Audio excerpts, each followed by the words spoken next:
গত 2 দিন আগে বাংলাদেশের কোনো এক মেয়ে, ছোট মেয়ে বিয়ে করেছে। বিয়ে যারা করেছে আমাদেরই এক ছোট ভাই। এখন এটা বিয়ে করছে 15 বছর বয়সে। কেন বিয়ে করলো? বামপাড়ার নাস্তিকদের গায়ে জ্বালা পড়া শুরু হয়ে গেছে। এরা কয় বিচার কি হবে? কেন? বাল্য বিবাহ। এই সমস্ত নোংরা ছেঁচড়া মানুষগুলা বাল্য বিবাহকে পছন্দ না করলেও বাল্য প্রেমকে পছন্দ করে। অথচ বাল্য বিবাহ নিষিদ্ধ হওয়ার আগে বাল্য প্রেম নিষিদ্ধ করা দরকার ছিল। সমাজের পানাচে কানাচে গাছের গোড়ায় গোড়ায় বাল্য প্রেমিকার অভাব নাই, কিন্তু বিবাহ দেওয়ার সময় বলে বাল্য প্রেম নিষিদ্ধ, একে জেলখানায় দাও। তার মানে এই নাস্তিক মুরতাদি শয়তানগুলো বিবাহ করে হালাল কাজে তারা সন্তুষ্ট হয় না, কিন্তু জেনা, ব্যভিচার, যৌনতায় তাদের মন খুশি হয়, কারণ শয়তানের দিল তারা খুশি করতে পারে। এই কারণে আমরা তাদের পক্ষে না বিপক্ষে? সময় হয়ে গেছে, বয়স হয়ে গেছে তো বিয়ে করুন, প্রেম করুন, বিয়ের পরে, আগে নয়। কথা বলেন ঠিক কিনা? বিপ্লব মানে জীবন দেয়া, বসে থাকা নয়, সে কোনদিন আসবে না রে, করো যদি ভয়। লড়াইয়ের ওই ময়দানেতে যেতে তোমাকে হবে, প্রয়োজনে সব রক্তটুকু জমিনেই ঢেলে দেবে। লড়াইয়ের ওই ময়দানেতে যেতে তোমাকে হবে, প্রয়োজনে সব রক্তটুকু জমিনেই ঢেলে দেবে। তবুও তোমায় লড়তেই হবে, মানবে না পরাজয়। তবুও তোমায় লড়তেই হবে, মানিবে না পরাজয়। বিপ্লব মানে জীবন দেয়া, বসে থাকা হয় নাই। আওয়াজ সাথে আওয়াজ দিয়া একসঙ্গে, বিপ্লব মানে জীবন। আচ্ছা শুনেন শুনেন, এর আপনারা শুনছেন তো? আগে পারেন তো? শুনছেন কারা কারা? হাত তুলেন। সুবহানাল্লাহ, হাত নামান। আমি আসার পরে একজন বলছে, আপনি মোবাইলে ঘরে ঘরে আছেন, খালি সশরীরে এই জায়গায় আসেন নাই। কথা কি সত্য না মিথ্যা? এটাই প্রমাণ হইল আমি আপনাদের এখানে সশরীরে আজকে আসলেও বহু আগের থেকে আপনাদের পকেটে আমি আছি। আমার সঙ্গে আওয়াজ দিয়া, আসবে বিজয় রক্ত আর জীবনের বিনিময়। বিপ্লব মানে জীবন দেয়া, সে কোনদিন আসবে না রে, করো যদি ভয়। সে কোনদিন আসবে না রে, করো যদি ভয়। শাসনের নামে কেউ বা পিছছে মেহনতি জনতারে, ইমানের উপর আঘাত ওরা হানিছে বারে বারে। ধর্মকে আজ পুঁজি করিয়া গাল ভরা বলি দিয়ে, কত যে সুফি খুশিতে মাতাল হাদিয়া তোহফাবে। ভণ্ডামির ওই শিকড় তুলে সত্যের আলো জয়। ভণ্ডামির ওই শিকড় তুলে সত্যের আলো জয়। বিপ্লব মানে জীবন দেয়া, বসে থাকা নয়, সে কোনদিন আসবে না রে, করো যদি ভয়। বিপ্লব মানে জীবন দেয়া, বসে থাকা নয়, সে কোনদিন আসবে না রে, করো যদি ভয়। ভয় করবো কাকে? আমার আল্লাহর জন্য খুশি করে আল্লাহু আকবার, আল্লাহু আকবার। আলহামদুলিল্লাহ। আল্লাহ পাক আজকের মজমা কবুল করে বলেন আমিন। এই যে যাদের হাত তুললাম, বিবাহিত আর অবিবাহিত, যারা অবিবাহিত আছেন, আজকে আপনাদের অফিসে এসে বসে হুট করে ফেসবুকে ঢুকে দেখি এই একটা নিউজ পোর্টাল একটা সংবাদ প্রচার করেছে, শিরোনাম হইল বসন্তের ছুটিতে ছাত্রদেরকে প্রেম করার আহ্বান। আরে ভাই, আমি ভুল বলি নাই, মানে কি লেখছে ওইটা আবার আপনাদেরকে একটু পড়ে শুনাইতেছি। স্ক্রিনশট রাখছি। বসন্তের ছুটিতে শিক্ষার্থীদের প্রেম করার আহ্বান। নাউজুবিল্লাহ না সুবহানাল্লাহ? বলেন, এই শিক্ষার্থীরা কি বিবাহিত না অবিবাহিত? বলেন না, অবিবাহিত না অধিকাংশই। গত 2 দিন আগে বাংলাদেশের কোনো এক মেয়ে, ছোট মেয়ে বিয়ে করেছে। বিয়ে যারা করেছে আমাদেরই এক ছোট ভাই। এখন এটা বিয়ে করছে 15 বছর বয়সে। কেন বিয়ে করলো? বামপাড়ার নাস্তিকদের গায়ে জ্বালা পড়া শুরু হয়ে গেছে। এরা কয় বিচার কি হবে? কেন? বাল্য বিবাহ। এই সমস্ত নোংরা ছেঁচড়া মানুষগুলা বাল্য বিবাহকে পছন্দ না করলেও বাল্য প্রেমকে পছন্দ করে। অথচ বাল্য বিবাহ নিষিদ্ধ হওয়ার আগে বাল্য প্রেম নিষিদ্ধ করা দরকার ছিল। সমাজের পানাচে কানাচে গাছের গোড়ায় গোড়ায় বাল্য প্রেমিকার অভাব নাই, কিন্তু বিবাহ দেওয়ার সময় বলে বাল্য প্রেম নিষিদ্ধ, একে জেলখানায় দাও। তার মানে এই নাস্তিক মুরতাদি শয়তানগুলো বিবাহ করে হালাল কাজে তারা সন্তুষ্ট হয় না, কিন্তু জেনা ব্যভিচার যৌনতায় তাদের মন খুশি হয়, কারণ শয়তানের দিল তারা খুশি করতে পারে। এই কারণে আমরা তাদের পক্ষে না বিপক্ষে? সময় হয়ে গেছে, বয়স হয়ে গেছে তো বিয়ে করুন, প্রেম করুন, বিয়ের পরে, আগে নয়। কথা বলেন ঠিক কিনা? এরা কয় ভাই বয়স হয়ে গেছে 20, প্রেম করলে কয় এই বয়সে টুকটাক করেই। আর যদি বিয়ে করে বাল্য বিবাহ, আজীব অবস্থা। বিবাহ যেটা প্রেম তো সেটাই, কি বলেন আপনারা? বিবাহের পরেই তো প্রেমটা হয়। তাহলে যারা আগের টারে পছন্দ করে পরের টারে পছন্দ করে না, এগুলো সব হায়াওয়ান, গরু, ছাগল, কুকুরের চাইতে অধম। কথা বলেন ঠিক কিনা? সব জায়গায় হালত একই, গাছের গোড়ায় গোড়ায় গোড়ায় গোড়ায়। আমাদের সমাজের ছেলে পেলে যুবকদের অবস্থা এরকম, বিয়ে করে না, বসে থাকে। কয় বিয়ে ছাড়া কেমনে থাকোস? কয় বিয়ে করা লাগে নাকি? যার বউ নাই তার বউর অভাব নাই। কথা বলে না কেন? যার বউ নাই তার বউর অভাব নাই, এই স্লোগান দিয়ে তারা সমাজে চলে। এ কারণে 30, 35, 36 বছর হয়ে গেছে, বিয়ে করে না। রাসূল সাল্লাল্লাহু আলাইহি ওয়াসাল্লাম বলেন তোমরা বিয়ে করো। বিয়ের প্রতি উদ্বুদ্ধ করেছেন কেন? সমাজে বিয়ে যত সহজ হবে, জেনা তত কঠিন হবে। বিয়ে যত কঠিন হবে, জেনা তত সহজ হবে। কি কথা ঠিক না? তাই বলে এই 8-9 বছরের পোলাপান যেগুলো আছে এগুলো না, বয়স তো হইতে হবে। যে প্রেম বুঝে সে বিয়েও বুঝে, যে ওইটা বুঝে না সে বিয়েও বুঝে না। সুতরাং বাল্য বিবাহ এটা সরকারি আইনে নিষিদ্ধ হইতে পারে, শরীয়তের আইনে নিষিদ্ধ কোনো জিনিস নয়। আল্লাহ আমাদেরকে একটু সহি বুঝগুলো দেওয়ার তৌফিক দান করে, বলেন আমিন। ভাইরা আমার, আমি আপনাদের সামনে একটি আয়াতে কারিমার অংশ বিশেষ তেলাওয়াত করেছি।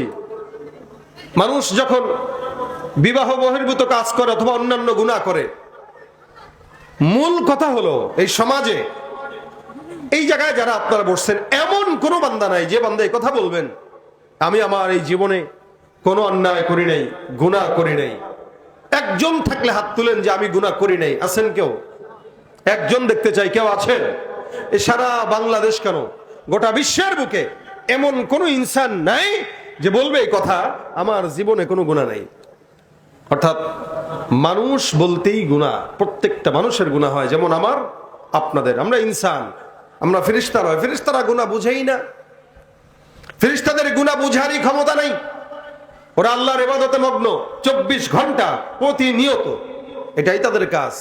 আর আমাদের কাজ, আমরা অন্যায় করব, আবার পরিতাপ হবে, আল্লাহর কাছে ক্ষমা চাবো। এটাই বান্দার সৌন্দর্য। বলে বান্দা যখন গুনাহ করে, গুনাহের আগের হালত আর পরের হালত আসমান আর জমিন পার্থক্য হয়। গুনাহ করার পরে বান্দা নালায়েক হয়ে যায়, কুকুরের চেয়ে অধম হয়ে যায়। আর তওবা করার পরে বান্দা সারা দুনিয়ার সমস্ত মাখলুকের চাইতে দামি হয়ে যায়। সুবহানাল্লাহ, জোরে বলেন, আওয়াজ দিয়া বলেন। এমন আওয়াজ দিবেন এখান থেকে যেন ওপারের দিল্লির দাদাদের কানে শোনা যায় আওয়াজ। পারবেন আওয়াজ দিতে? কার জন্য দিবেন? যেন ওপারে আওয়াজ চলে যায়, এমন আওয়াজ দেন। সুবহানাল্লাহ বললে কষ্ট হবে? গুনাহ হবে? দুনিয়ার সব মানুষ এরা গুনাহগার। রাসূল বলেন কুল্লু বানি আদম খাত্তাউন। বনি আদম যত মানুষ আছে প্রত্যেকটা মানুষ গুনাহগার, কিন্তু এই গুনাহগারের মধ্য থেকে সবচেয়ে আল্লাহর কাছে দামি তারা যারা তাইবিন, তাওবা করে। আমরা তওবা শিখি না, অনুতাপও নাই। বিশেষ করে বাংলাদেশ এত সুন্দর। আপনাদের এই এলাকায় আসতেছিলাম, দিনের আলো পর্যন্ত যতটুকু দেখেছি, রাত্রেও যতটুকু বুঝেছি, অনেক সুন্দর বাংলাদেশ। এরকম সুন্দর 6 ঋতুর দেশ, গরম শীত, এরপরে যা কিছু আছে, আমার মনে হয় না অন্যান্য দেশ এত সুন্দর। এই ছোট্ট দেশ হিসেবে বাংলাদেশ যতটা সুন্দর, খালি মানুষ যদি সুন্দর হইতো সোনায় সোহাগা হয়ে যেত। মানুষ যদি সুন্দর হইতো। এই যে তেল নিয়ে যা শুরু হয়েছে এই দেশে, এই এত দূর থেকে আসলাম, প্রায় 350 কিলোমিটার আসলাম, যে সুবহানাল্লাহ প্রত্যেকটা পাম্পে না হইলেও হাজার হাজার মোটরসাইকেল সিরিয়াল ধরছে। অনেকের হুন্ডায় তেল ভরায় পরে নিতে আসছে। আজীব অবস্থা। আমি তো ভয় পেয়ে গেছি যে আল্লাহ জানে আজকে আমি যাইতে পারি কিনা। এখনো ভয় আছি যে আবার আমার গন্তব্যে যেতে পারি কিনা। অথচ যারা পায় না তারা পাচ্ছে না, আর যারা নিচ্ছে এরা বারবার নিয়ে নিয়ে এটাকে মজুত করতেছে। এদের কারণেই তো দাম বাড়ছে। এরা যদি ঠিক মতো না নিত আর সিরিয়াল না ধরতো, পাম্প কলার তেল দিয়া দিয়া আমাদেরকে তেল দিত। মানে আগে আমাদেরকে তেল দিত, দোস্ত আসো আসো আসো, আমরা যাইতাম, পরে তেল দিত। এখন কি হয়েছে, অযথা সিরিয়াল ধরার কারণে তেল থাকলেও কয় তেল নেই, পাম্প বন্ধ। তেল আছে, কিন্তু বলতেছে নাই। কেন? ওই যে আপনার আগ্রহ বেশি, এজন্য আগ্রহ কমায় দেন। যে লোকটা প্রতিদিন 50 টাকার নিত, ওই লোকটা এখন 500 টাকার পড়তেছে। আজীব অবস্থা। ওই লোকটা 500 টাকার পড়তেছে, অথচ ও 100 টাকার তেল দিয়ে 1 সপ্তাহ চলছে। কিন্তু এখন সে 500 টাকার জন্য প্রতিদিন ঘন্টার পর ঘন্টা দাঁড়ায় রয়েছে। এই যে এগুলো কেন বুঝি না আমরা, আল্লাহ মাবুদ জানে। আমরা যদি একটু ঠিক হই, তাহলে ব্যবসায়ী যারা সিন্ডিকেট করে আমাদের মাথায় কাঁঠাল দেখে খেতে চায়, ওদের 2 নম্বরে চিন্তা সফল হওয়ার কথা ছিল না। আমাদের এই কারণে, আমাদের এই সমস্ত কর্মকাণ্ডের কারণে ওরা 2 নম্বরই করার ফিকির করে বেশি এবং সুযোগও পায় বেশি। দেশ সুন্দর, মানুষ সুন্দর না। আল্লাহ মানুষের সুন্দর বানায় দেখ, বলে না আমিন। তো ভাইরা আমার, প্রত্যেকটা মানুষ গুনাহ করে, কিন্তু গুনাহ করার পরে তওবা করাটা আল্লাহর কাছে দাম বেশি। নবী সাল্লাল্লাহু আলাইহি সাল্লাম বলেন, কোন ইনসান, কোন মানব জাতি যদি সারা জিন্দেগি গুনাহ করলো, সমুদ্রের ফেনা পরিমাণ গুনাহ হয়ে গেছে, পাহাড় সমান পরিমাণ গুনাহ হয়ে গেছে, নবী বলেন ওই আল্লাহর বান্দা যদি একবারের জন্য বলে আস্তাগফিরুল্লাহ, একবার, কয়বার? একবার যদি বলে, দিল থেকে লজ্জিত হয়ে, আল্লাহ পাকের কাছে শর্মিন্দা হয়ে, ভবিষ্যতে গুনাহ করবে না এই নিয়ত করে একবার যদি বলে আস্তাগফিরুল্লাহ, আল্লাহর নবী বলেন সমুদ্রের ফেনা পরিমাণ গুনাহ থাকলেও মাফ হয়ে যায়। এটা আল্লাহর নবীর ওয়াদা, এটা আল্লাহর নবীর ওয়াদা। ভাই, নবী যেটা বলছেন ওটা বুঝে শুনেই বলেন, আল্লাহর থেকেই বলেন। আল্লাহ যেটা বলছেন ওটাই নবী বলেন। আল্লাহর কথা ছাড়া, অনুমতি ছাড়া নবী কোনো কথা বলেন নাই। তার মানে আল্লাহর থেকে আদেশ নিয়েই বলছেন যে গুনাহ হাজার হোক, ইস্তিগফার একবার পড়ো, বাস আল্লাহ পাক রব্বুল আলামিন সমুদ্রের ফেনা, পাহাড়ের চূড়া পরিমাণ গুনাহ হইলেও কি করে দিবেন? বলে মাফ। এখানে প্রত্যেকটা মানুষ গুনাহ করছে, এমন কোনো বান্দা নাই গুনাহ করে না। কিন্তু আল্লাহ পাক আপনার জন্য, আমার জন্য কিছুটা সুযোগ দিয়েছেন। যেমন অন্যান্য নবীদের উম্মতরা গুনাহ করছে, তা আল্লাহ পাক রব্বুল আলামিন জমিন উল্টায় দিয়েছেন। আল্লাহ পাক রব্বুল আলামিন আযাব দিয়া ধ্বংস করে দিয়েছেন। আল্লাহ পাক গজব দিয়া দুনিয়াকে একদম শেষ করে দিয়েছেন। কিন্তু আখিরি নবীর উম্মত আমরা যারা আছি, আমাদের বেলা আল্লাহ নবী সাল্লাল্লাহু আলাইহি ওয়াসাল্লাম দোয়া করেছেন, আল্লাহ এদেরকে একবারে ধ্বংস করো না। আল্লাহ পাক রব্বুল আলামিনের নবীর দোয়ার বরকতে, যার কারণে হাজার হাজার গুনাহ করার পরেও আল্লাহ আমাদেরকে ছেড়ে দেন, আল্লাহ আমাদেরকে ছাড় দেন। এ বান্দা দেখি কতটুকু আগাইতে পারোস। আল্লাহ পাক ছাড় দিতে দিতে এমন অবস্থা হয়েছে যে আমরাও লাগাম ছাড়া হয়ে গেছি। তবে মনে রাখেন, আল্লাহ পাক অন্য আয়াতে বলেন, মা কানা রাব্বুকা নাসিয়া, নবী আপনার রব কিন্তু ভুলে না। এই যে বান্দা বাড়তেছে বাড়তেছে, বাড়তে দেন। বাড়তে বাড়তে যখন আকাশে উঠতে থাকবে, আমি আল্লাহ টান দিয়া জমিনের তলদেশে ফেলে দিব, তখন কিন্তু আর পলানোর জায়গা পাবে না। ছাড় দেন, ছেড়ে দেন না। এই কারণে গুনাহ আপনারও আছে, আমারও আছে ভাই, প্রত্যেকটা ইনসানের আছে। গুনাহ হওয়াটা দোষের নয়, গুনাহের উপরে অটল থাকাটা দোষের। গুনাহ করাটা দোষের নয়, গুনাহের উপরে অটল থেকে এটা করতে থাকাটা দোষের। এই জন্য আল্লাহ পাক ইনসানকে সতর্ক করেছেন, জায়গায় জায়গায় বলছেন, তুবু ইলাল্লাহ তাওবাতান নাসুহা, ইয়া আইয়ুহাল্লাযীনা আমানু তুবু ইলাল্লাহ ওয়া তুবু ইলাল্লাহি জামিআন আইয়ুহাল মুমিনুন। জায়গায় জায়গায় আল্লাহ পাক তাওবার কথা বলছেন। তাওবা মানে ফিরে আসা। গুনাহের একটা রাস্তা এক সময় ছিল, এক সময় করছি, বয়স ছিল 17, 18 বছর, 20 বছর, 21 বছর, 22 বছর। এখন তো ভাই 30 পার হয়ে গেছে। আর কত, আর কত এক পথে চলা যায়, আর কত গুনাহের রাস্তায় চলা যায়, আর কত মানুষকে গালি দেওয়া যায়, আর কতদিন মানুষকে ঠকানো যায়, এক পথে কতদিন বা চলা যায়। মরতে তো হবে। এই মুহূর্তে যদি মরণ হয়, বলেন মালিকের কাছে কি হিসাব নেব? এ কারণে আল্লাহ পাক জায়গায় জায়গায় কোরআনে বারবার কিছুক্ষণ পর পর তাওবার কথা, ইন্নাল্লাহা গফুরুর রাহিম, আল্লাহ দয়ালু, ক্ষমাশীল, এগুলো বান্দাকে মনে করায় দিবেন, যাতে বান্দা গুনাহের উপরে অটল না থাকে। কোন বান্দা যদি গুনাহগার হয়, মৃত্যুর আগে সারা জিন্দেগি গুনাহ করেছে, নবী সাল্লাল্লাহু আলাইহি ওয়াসাল্লাম বলেন মৃত্যুর আগে হাতে আঙ্গুলে ইশারা করে, কথা বলতে পারে না, ইশারা করেও যদি কেউ বলে, আল্লাহ আমি তোমার কাছে ক্ষমা চাই, তওবা করলাম, মাফ করে দাও, আল্লাহ পাক বান্দার ওই মুহূর্তের তওবাটাও কবুল করে বান্দাকে মাফ করে দেয়। ওই মুহূর্তের তাওবা।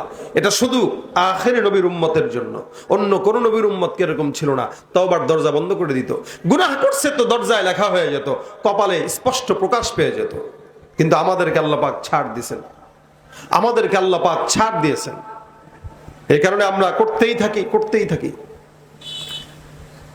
রাসূল সাল্লাল্লাহু আলাইহি ওয়াসাল্লাম হাদিসে ঘটনা বর্ণনা করেন, বনি ইসরাইলের এক আল্লাহর বান্দা যে ওদেরকে যদি আল্লাহ ক্ষমা করতে পারে, তোমরা যারা আছো তোমাদেরকে কেন করবে না?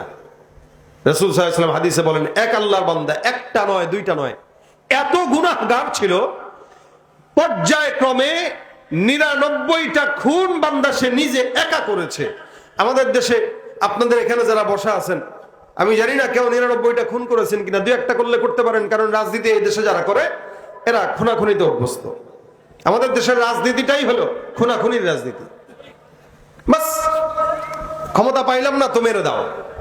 এ আল্লাহর বান্দা 99টা খুন করেছে।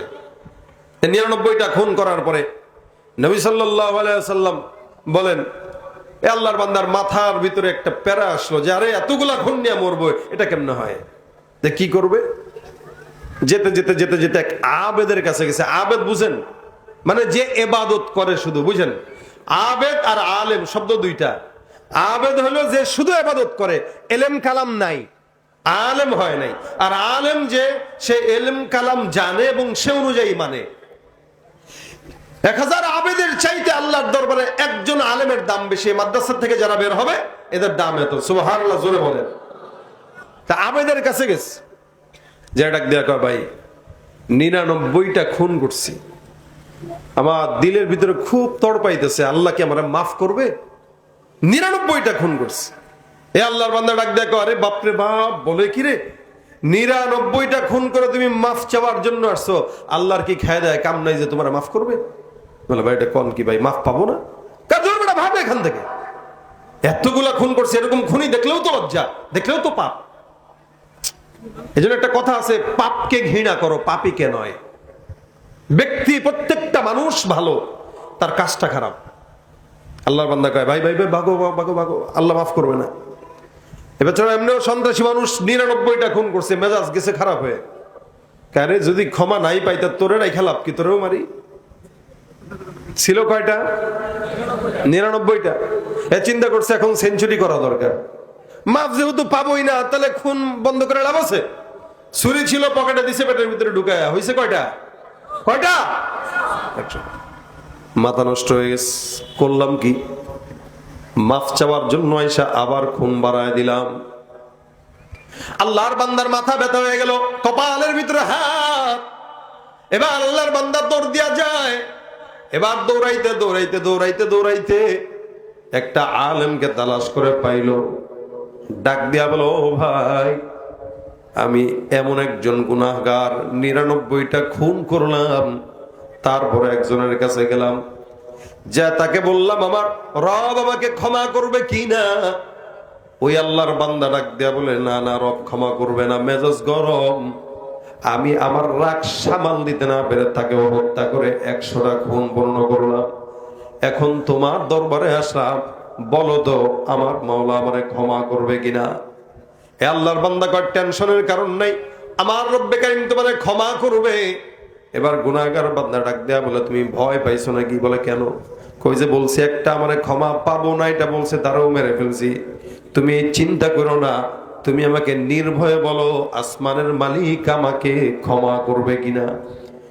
এই আলেম ডাক দেয়া বলো, যুবক ভাই, তুমি কয়টা খুন করলা? বলে, 100 খুন।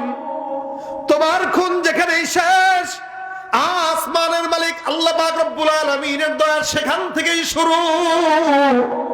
তুমি 100টা খুন করলা, আল্লাহ পাক রব্বুল আলামিন তোমাকে সেখান থেকে দয়া করবে যেখানে তোমার গুনাহ শেষ।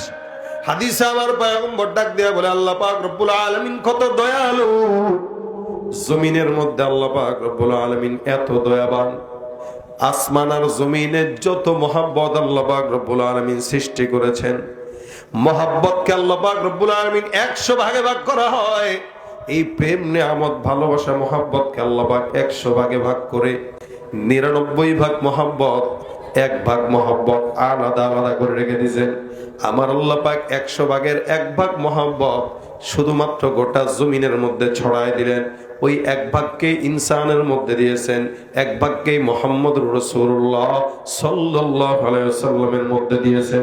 ওই 1 ভাগ থেকেই পশু পাখির ভিতরে দিলেন, 1 ভাগ থেকে জিন্নাত, 1 ভাগ থেকে ফেরেশতা, সারা আসমান আর জমিন মাখলুকাতের মধ্যে দেয়। বাকি 99 ভাগ মহব্বত নবী বলে এই বাকি 99 ভাগ মহব্বত শুধুমাত্র আমার আল্লাহ তোমার মতো আমার মতো বান্দাকে ক্ষমা করার জন্য মাওলা তার নিজের মাঝে রেখে দিয়েছে। এত মহব্বত আল্লাহ পাক রব্বুল আলামিন নিজের মধ্যে রেখে দিলেন শুধু বান্দাকে ক্ষমা করার জন্য। এই কারণে আমার আল্লাহ ডাক দেয়া বলেন লা তাকুনাতু মিন রাহমাতিল্লাহ ইন্নাল্লাহা ইয়াগফিরুয যুনুবা জামিআ ইন্নাহু হুয়াল গফুরুর রহিম। আমার আল্লাহ পাক রব্বুল আলামিন বলে বান্দা আমি আল্লাহ পাক রব্বুল আলামিন সারা জমিনের বান্দাকে ক্ষমা করার জন্য মহব্বত আমার দিলে রেখে দিলাম। আল্লাহ পাক রব্বুল আলামিন বান্দার গুনাহ যেখানে শেষ হয় সেখানেই আমার আল্লাহ পাক রব্বুল আলামিনের দয়া মাত্র শুরু হয়ে যায়। ওই আল্লাহ পাক রব্বুল আলামিনের বান্দাকে আলম ডাক দেয়া বলে টেনশনের কারণ নাই। তুমি এতগুলা অন্যায় করার পর খুন করার পর এমন একটা জায়গার ঠিকানা তোমাকে দিলাম, ওই জায়গায় তুমি যাও। এখান থেকে মনে করেন ঢাকা পর্যন্ত যাবা, ওখানে বিশাল বড় একজন আল্লাহওয়ালা আছে, তার হাতে হাত রেখে বায়াত হবা, তারপরে আল্লাহর দরবারে মাফ চাবা, তার কাছে সময় লাগাইবা, সহবতে থাকবা, দেখবা ইনশাআল্লাহ আমার আল্লাহ পাক রব্বুল আলামিন তোমাকে ক্ষমা করে দিবেন। এখান থেকে ঢাকা পর্যন্ত মনে করেন 350 কিলোমিটার রাস্তা। আল্লাহর বান্দা বাসায় যায়, ওযু করলো, পবিত্র হইলো, সুন্দর করে পাক ও পবিত্র হওয়ার পর রওনা হয়ে গেছে। উদ্দেশ্য কি? ভালো না খারাপ? তওবা করবে, মানে সারা জিন্দেগি অন্যায় করলো, এখন আল্লাহর দরবারে মাফ চায়, একদম নিষ্পাপ হয়ে যাবে। অন্তরের নিয়তটা একদম পরিচ্ছন্ন, এই নিয়তের মধ্যে কোনো গরমিল নাই, এই নিয়তের মধ্যে কোনো খারাপই নাই। বান্দা যখন মন দিয়া নিয়ত করে, নবী সাল্লাল্লাহু আলাইহি ওয়াসাল্লাম বলে মান হাম্মা বিহাসানা, কোন ইমানদার মুমিন বান্দা যদি একটা নেক কাজ করার নিয়ত করে, ওই বান্দা যদি হায়াত নাও পায়, করতে নাও পারে, আল্লাহ পাক রব্বুল আলামিনের ওই বান্দা নেক কাজের নিয়ত করার কারণে পরিপূর্ণ সওয়াব আল্লাহ তার আমলনামায় দিয়ে দেন। সুবহানাল্লাহ। নেক কাজ করছেন, মনে করেন নিয়ত করলেন ফজরের নামাজ জামাতে পড়বো, কিন্তু জামাতে পড়তে পারেন নাই, লেকিন একাকি পড়ছেন, তো জামাতে পড়ার সওয়াব আল্লাহ আমলনামায় দিয়ে দিবে, করতে না পারলেও সওয়াব। আমার আল্লাহ পাক রব্বুল আলামিন এত দয়াময় আল্লাহ, নবী বলেন কেউ নিয়ত করবে তো সওয়াব। এ আল্লাহর বান্দা বাসার থেকে তওবা করার জন্য রওনা হয়ে গেল। কেউ জানে না, একমাত্র জানেন হলো আল্লাহ। বান্দা রওনা হয়ে গেছে, 350 কিলোমিটার রাস্তা যাবে। যেতে যেতে যেতে যেতে মাত্র রাজশাহী পর্যন্ত গেল। 100 কিলোমিটার রাস্তা যাওয়ার পরে বান্দার এখন হঠাৎ করে মওত হয়ে চলে এসে আল্লাহ পাক রব্বুল আলামিন ফেরেশতা পাঠাইল, আজরাইল যাও, আমার বান্দার হায়াত শেষ, বান্দাকে জান কবজ করে আমি আল্লাহর দরবারে নিয়ে আসো। জমিনের কোন ইমানদার বান্দা যদি গুনাহ নিয়ে কবরে যায়, যখন বান্দার জানটা কবজ করা হয়, হাদিসে পয়গম্বর সাল্লাল্লাহু আলাইহি ওয়াসাল্লাম বলেন গুনাহগার বান্দার আত্মাটা একদম দুর্গন্ধ ছড়ায়। প্রথম আসমানে নেওয়া হয়, আসমানের দরওয়াজা খোলে না। দ্বিতীয় আসমানে নেওয়া হয়, দরওয়াজা খোলে না। প্রত্যেকটা আসমান থেকে বান্দার ওই রূহটাকে ফেরত দেওয়া হয়। অবশেষে বান্দার আত্মাটাকে আল্লাহ পাক রব্বুল আলামিন সিজ্জিনে রেখে দিয়ে দেয়। আর ইমানদার বান্দা যদি হয়, ওই বান্দার আত্মাটাকে, রূহটাকে সুন্দর করে পবিত্র কাপড় দিয়া জান্নাতে ঘ্রাণ লাগায় আসমানের মধ্যে নেওয়া হয়। ফেরেশতারা তার জন্য দরজা খুলে দেয়। দ্বিতীয় আসমানে নেওয়া হয়, দ্বিতীয় আসমানের দরজা খোলা হয়, এমন করে 7ম আসমান পর্যন্ত। তারপরে ঘোষণা করা হয় বান্দার রূহটাকে আল্লিয়ে রেখে দাও। আল্লাহ পাক রব্বুল আলামিন বান্দার রূহের কবরের সঙ্গে বান্দার আল্লাহর জান্নাতের সঙ্গে একটা সুন্দর নূরের যোগাযোগ তৈরি করে দেয়। ঘোষণা করা হয় নাম কিয়ামাতিল আরুস। বাসর রাতে একটা স্বামী স্ত্রী সহবাস করার পর, মিলনের পর যেইভাবে আরাম দিয়া ঘুমায়, আল্লাহর ইমানদার বান্দারা জান্নাতের বিছানা পাওয়ার পরে এরকম আনন্দে ঘুমাবে, কেউ তাদেরকে কোনোদিন জাগাবে না। সুবহানাল্লাহ। জান্নাত চির সুখেরই ঘর, জান্নাত চির সুখেরই ঘর, ওগো জানতে যদি তুমি মায়া ঘেরা রঙিন পৃথিবী নয় তো সুখের খনি। জান্নাত পাওয়ার সহজ পথ সে তো শহীদি মরণ। জান্নাত পাওয়ার সহজ পথ সে তো শহীদি মরণ। শহীদ হলে খুদার রাহে, শহীদ হলে খুদার রাহে তবে জান্নাত পাবে তুমি। মায়া ঘেরা রঙিন পৃথিবী নয় তো সুখের খনি। আল্লাহু আকবার। আল্লাহ আমাদের সকলকে জান্নাত দান করুন, বলেন আমিন। এই আল্লাহর বান্দা এখান থেকে রওনা। আল্লাহ পাক রব্বুল আলামিন বান্দার হায়াত শেষ করার কারণে আজরাইল চলে আসলো, জান কবজ হয়ে গেছে। এখন বান্দার মওত হয়ে যাওয়ার পর ফেরেশতারা দুই দলে বিভক্ত। বলেন তো বান্দা যে রওনা হইল তাওবা করার সুযোগ কি পেয়েছে? মাত্র অল্প রাস্তা গেছে। 300 কিলো রাস্তার ভিতরে 100 কিলোমিটার গেল, বাকি আছে 200 কিলোমিটার পথ। আল্লাহর ফেরেশতারা ডাক দেয়া বলে বান্দা জাহান্নামী। আরেক দল ফেরেশতা বলে না না বান্দা জান্নাতি। জান্নাতের ফেরেশতা বলে জান্নাতি, জাহান্নামের ফেরেশতা বলে জাহান্নামী। দুই দল দুই প্রকার। কোন দল কোন জায়গায় নিবে? জান্নাতের ফেরেশতারা বলে এই বান্দা নিয়ত করেছে তওবা, হায়াত পাইলে তওবা করত, আল্লাহ মাফ করতেন, জান্নাত পাইত। আর জাহান্নামের ফেরেশতারা বলে না না বান্দা 100 গুনাহ করছে, তওবা তো করতে পারে না, নিয়ত করলে কি, যার কারণে এই বান্দাটা জাহান্নামী হবে। দুই দলের ভিতরে এরকম ভাবে ঝগড়া বিবাদ লেগে যায়। আমার আল্লাহ ডাক দেয়া বলে ফেরেশতার দল আর ঝগড়া লাগা দরকার নাই, আমি আল্লাহ একজন তৃতীয় পক্ষ পাঠাই। আমার আল্লাহর আদেশে একদল ফেরেশতা আসে, ডাক দেয়া বলে একটা কাজ করো, এই বান্দা তার বাসার থেকে তওবার রাস্তা পর্যন্ত আগাইলো। বান্দা কতটুকু রাস্তা গেল? বান্দা এই যে আগানোর রাস্তাটা যদি তওবার রাস্তা পর্যন্ত বেশি হয়, অর্থাৎ বান্দার ঘর থেকে ওই আল্লাহওয়ালার দুয়ার পর্যন্ত রাস্তা যদি বেশি হয়, তাহলে বান্দা জান্নাতি হয়ে যাবে। রাস্তা যদি কম হয় তাহলে বান্দা জাহান্নামী হয়ে যাবে। আসলে এই তো রাস্তা 300 কিলোমিটার ভিতরে 100 কিলোমিটার গেছে, রাস্তা কম না বেশি? কম। বাকি আছে অনেকগুলো পথ। আল্লাহ পাক রব্বুল আলামিনের ফেরেশতা ডাক দেয়া বলে রাস্তা মাপো। আল্লাহর ফেরেশতা রাস্তা মাপা শুরু করে দেয়। 1 হাত 2 হাত 3 হাত 4 হাত করে করে রাস্তা মাপে। আমার আল্লাহ ডাক দেয়া বলে জমিন, আমি আল্লাহ পাক আদেশ করলাম আমার বান্দা নিয়ত সহি করে তওবা করার জন্য আমার পথে আগাইলো। আমি আল্লাহ পাক রব্বুল আলামিন আদেশ দিলাম জমিন, বান্দার যেই রাস্তাটা 100 কিলোমিটার ছিল ওই রাস্তাকে আমি আল্লাহর আদেশে জান্নাত পর্যন্ত জমিন তুমি দীর্ঘ হয়ে যাও। আমার আল্লাহ আদেশ দেয়, আল্লাহর বান্দার রাস্তা মাপা শুরু হয়ে যায়। ফেরেশতারা রাস্তা মাপতে মাপতে মাপতে মাপতে মাপতে মাপতে তাকায় দেখে আল্লাহর বান্দার রাস্তাটা তার ঘর থেকে জান্নাত পর্যন্ত চলে গেছে। সুবহানাল্লাহ। বান্দেগানে খাসে আল্লাহ মুল গুয়ুব দরজা জানে জওয়াসিসুল কুলুব জমিসরশবু এ পিরাহন শানিদি চেরা দরজা হে কিনানশ নদীদি। বান্দা যত মুসিবতের ভিতরেই পড়ুক না কেন, আল্লাহ পাক রব্বুল আলামিনকে যদি ডাক দেয়, মালিক শুনে কি শুনে না? শুনে না? 100টা খুন করার পর এই বান্দা আল্লাহর দরবারে তওবা করতেও পারে নাই, নিয়ত করলো।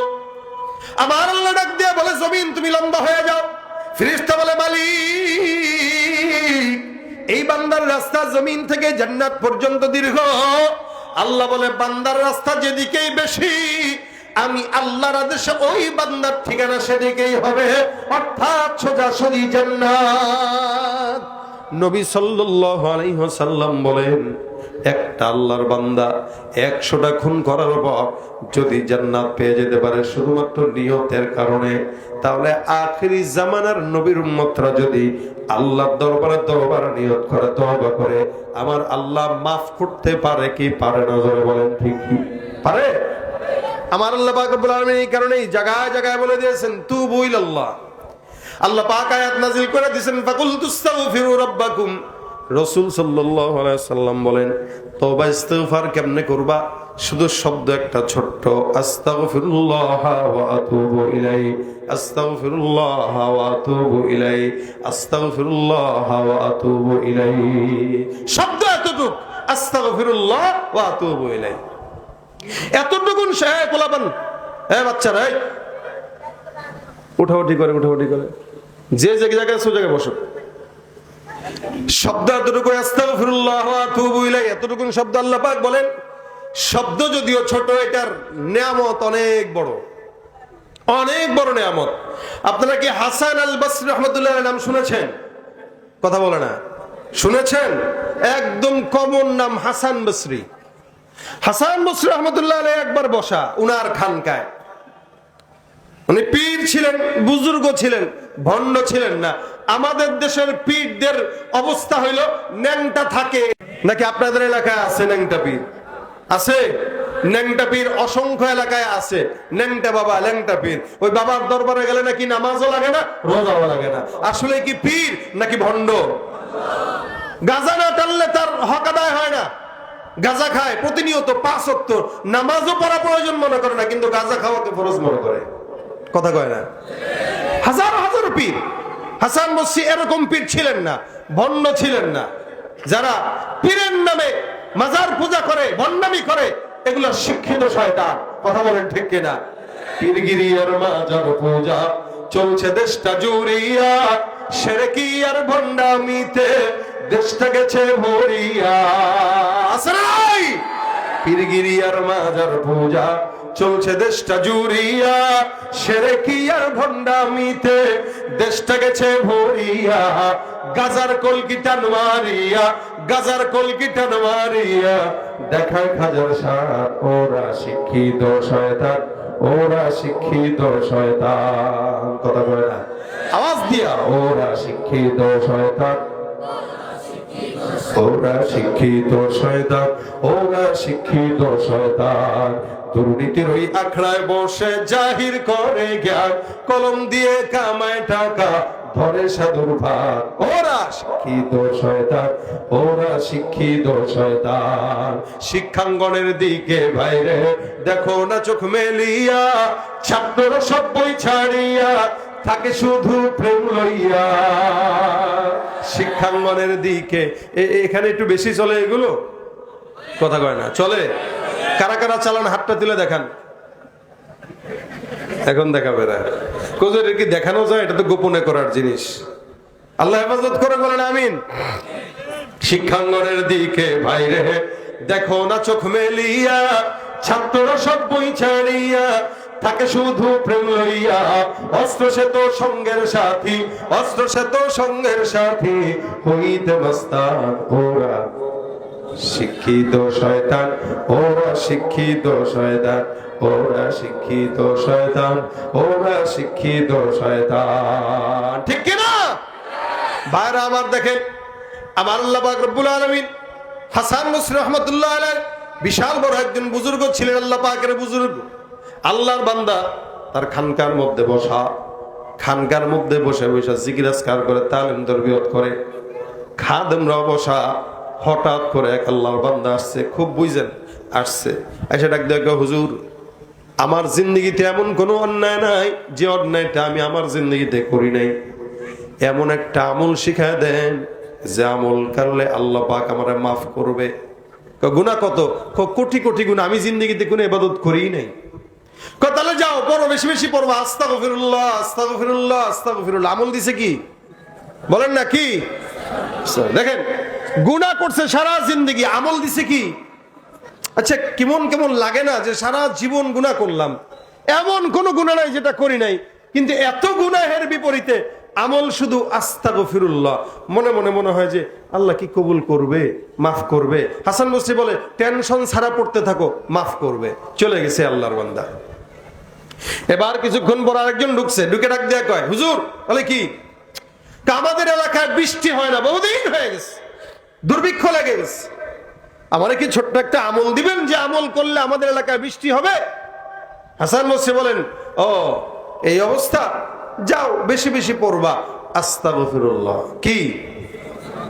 প্রথম জন আসলো, গুনাহ হয়ে গেছে, আমল দিল কি?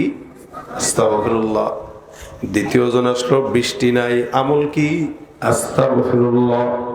আরেক আল্লাহর বান্দা আসছে, ডাক দিয়া বলে, হুজুর আমার সন্তান হয় না, একটা আমল দিয়া দেন।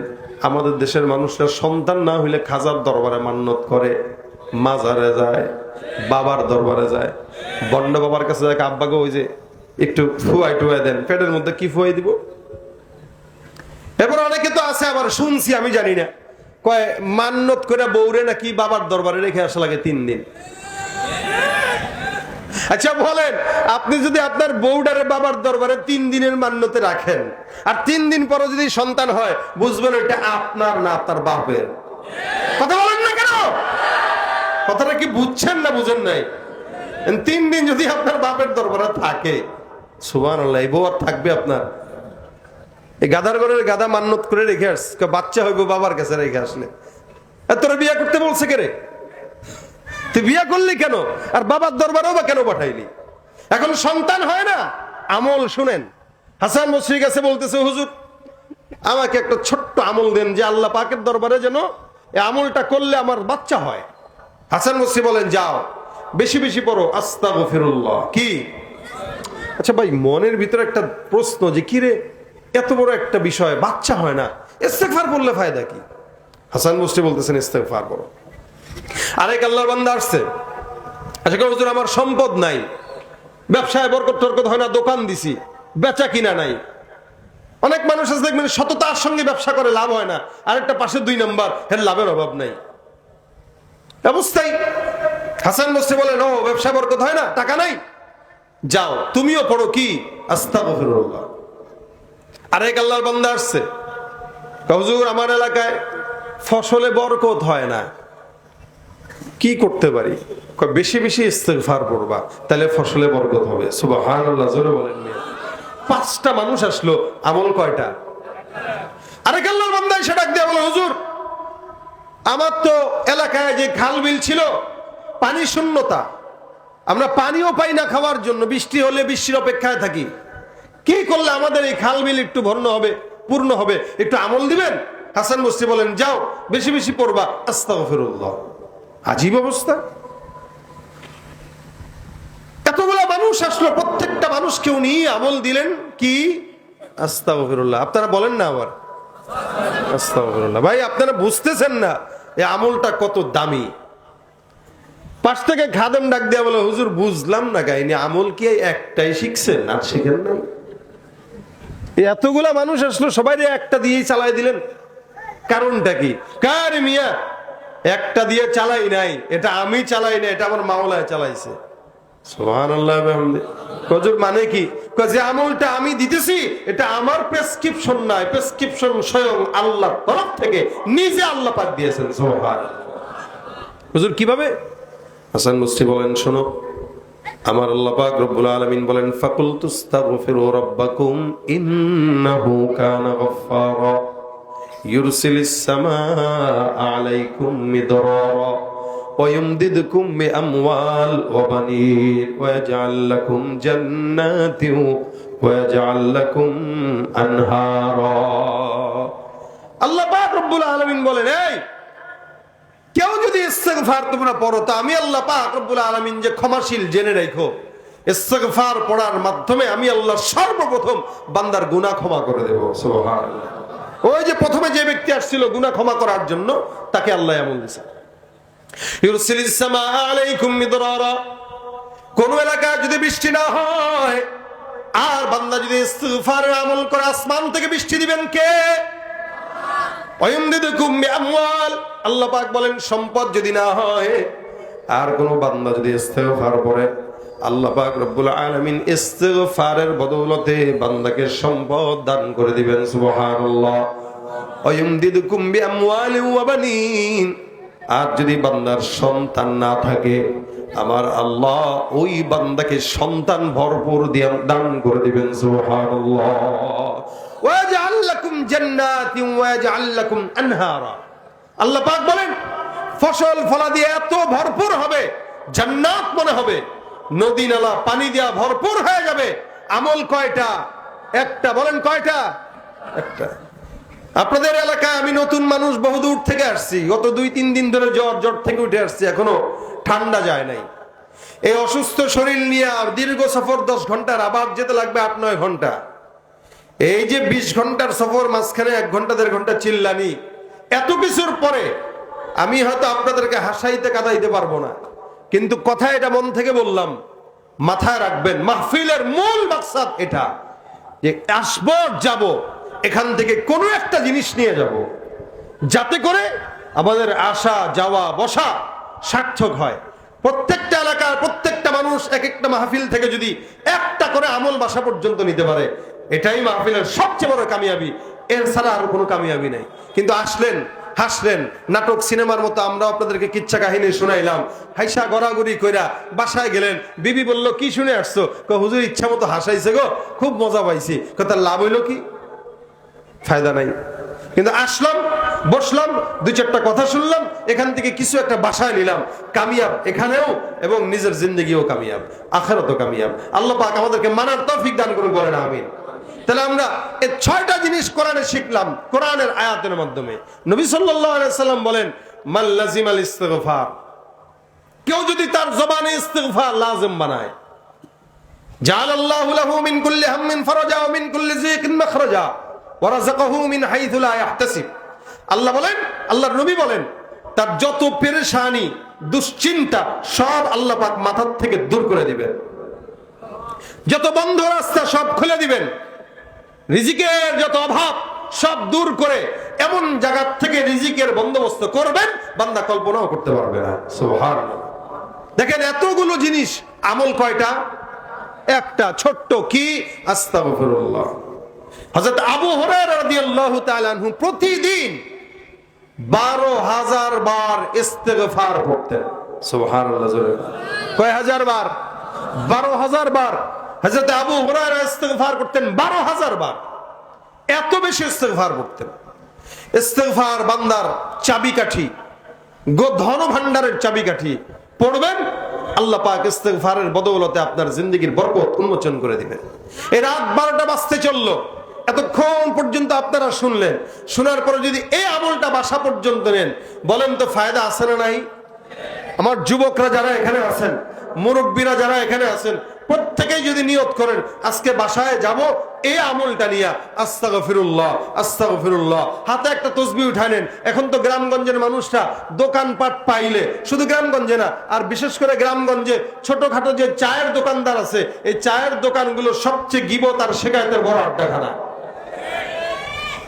এরে আল্লাহ, এখানে বসে বসে যেই পরিমাণে গীবত শিকায়ত হয়, এদেরকে দেশ চালাইতে দিলে এরা দেশ একদম আসমানে উঠায় নিয়ে যাবে।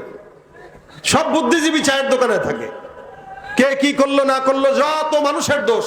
ইমাম কি করলো, মুয়াজ্জিন কি করলো, মাদ্রাসার মুতামিম কি করলো, মাহফিলে বক্তা কি বলে গেল, সারা দুনিয়ার মানুষের দোষ তার হাতে, কিন্তু তার নিজের যে তলায় দোষ আছে ওইটা দেখার কেউ নাই। আছে কিনা? নাই। এজন্য মানুষের দোষ না করে চর্চা করে যখন সময় পাবেন একটু সময়টাকে কাজে লাগায়া আস্তাগফিরুল্লাহ আস্তাগফিরুল্লাহ আস্তাগফিরুল্লাহ আস্তাগফিরুল্লাহ পড়বেন তো ইনশাআল্লাহ।